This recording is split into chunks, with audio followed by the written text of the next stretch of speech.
बरसे कमरा कंबल भीगे पानी, कबीर दास की उल्टा बानी।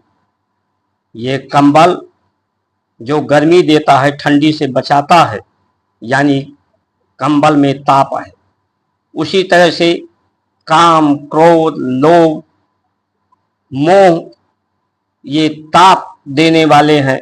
वही ताप बरस रहा है और लोगों का जीवन भीग रहा है, गल रहा है।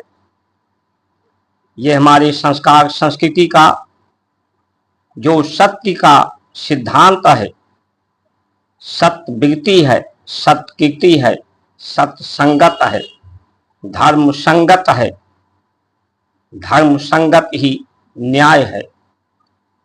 ताप को शून्य करने का, विचार को शून्य करने का, अपनी जरूरतें न्यून करने का, शून्य करने का, जिससे आर्थिक सुरक्षा, शारीरिक सुरक्षा, प्राकृतिक सुरक्षा, सामाजिक सुरक्षा होती है। कबीरा जागे और रोए, जग खाए सोए और खोए। जो संत है उसे देखकर जगत की स्थिति रोना आता है, उसे नींद नहीं आती। और जो जग है, जिसके लालच, स्वार्थ, अज्ञानता के कारण खा करके सो रहा है और जीवन के अवसर को खो रहा है। लालच, स्वार्थ व्यक्ति को कमजोर कर देती है, मानसिक रूप से, शारीरिक रूप से, बौद्धिक रूप से, आत्मिक रूप से। इसलिए आत्मरक्षा, आत्मनिर्भर, आत्मविश्वास, आत्मबल, मनोबल, बुद्धि बल, शरीर बल को बढ़ा करके दुख को सहने की शक्ति, दुख से पार पाने की विधान हमारा संस्कार संस्कृति है, जो समस्याओं पर बात नहीं करता, समस्याओं के समाधान की सिद्धांत देता है। जग की चलती चक्की देख कबीरा दिया रोए, दो पाटों के बीच में सबूता बचा न कोई। ये धरती आसमान के बीच में जो गति हो रहा है, जिससे संघर्ष हो रहा है, जिससे ताप हो रहा है, जिससे कोई भी नहीं बच पा रहा, बचेगा कौन? जो धर्म के धुरी चक्की चलती है, उसकी धुरी से जो लगा रहता है वो नहीं पिसता। कबीरदास जी के पास से एक व्यक्ति ज्ञान लेने आया। कबीरदास जी ने कहा ठीक है, कल आना। कल दोपहर में पहुंचा, अपने पत्नी से कहा दीपक जला के लाओ। दीपक पत्नी ने जलाया। कबीरदास जी के जो ज्ञान लेने पहुंचा था, कहता है प्रभु ये कौन सा ज्ञान है कि सूर्य के प्रकाश में दीपक की आवश्यकता है। कबीरदास जी ने कहा कि तुम ही मेरे गुरु हो, क्योंकि तुम्हारी बुद्धि काम कर रही है, मैं तुम्हें ज्ञान नहीं दे सकता।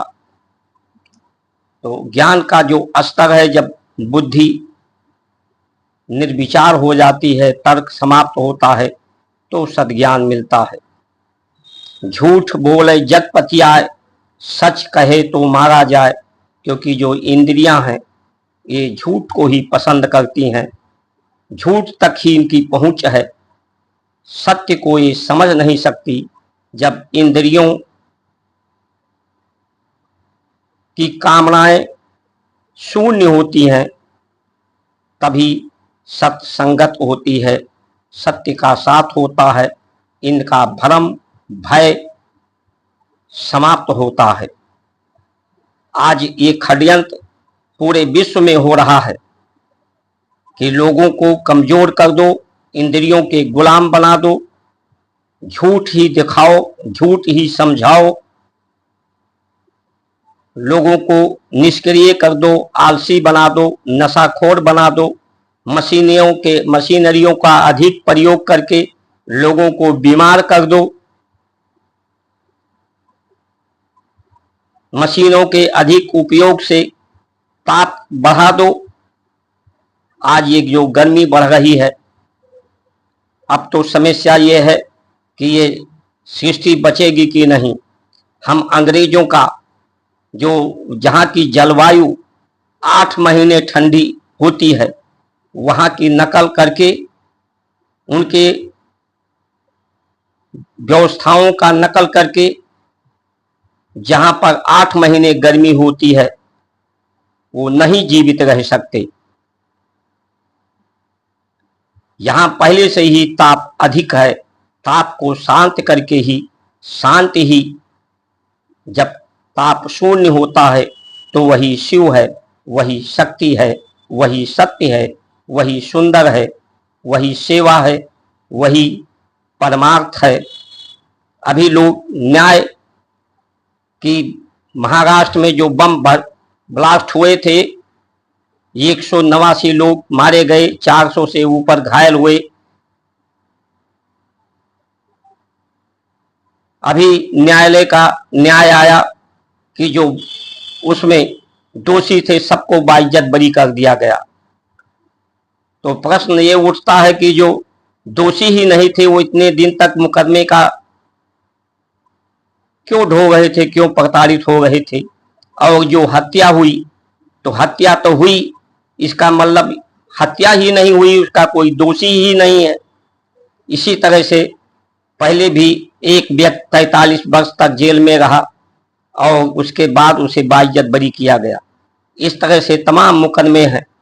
तो ये जो संविधान को माथे पे लिए घूम रहे हैं, जिससे लोगों को न्याय ही नहीं मिल पाता, अन्याय ही होता है। देर से मिला हुआ न्याय भी अन्याय के समान होता है। जो तकनीक को लेकर लोग वाहवाही लूट रहे हैं, उसी तकनीक के कारण जल स्तर जमीन का नीचे जा रहा है, घटता जा रहा है। महानगरों के कारण गंदगी, महानगरों की जो गंदगी जमीन के नीचे दबाने की हमारी थी, कि गंदगी को जमीन के नीचे दबाया जाए। जो भोजन का आहार लेते हैं उन्हें भून करके उसके ताप को कम किया जाए। धरती में गौ माता के गोबर डाल करके धरती में केचुए पैदा करके छेद किया जाए, जिससे जो ताप है वो धरती में जा करके शांति हो सके और धरती को शक्ति प्राप्त हो सके। तो आज ये जो व्यवस्था हमारी है, इस व्यवस्था में सुधार नहीं हुआ तो आने वाले समय में संघर्ष मनुष्य के बीच में, प्रकृति के बीच में, सभी जगह संघर्ष ही संघर्ष दिखाई पड़ेगा। जय श्री राम।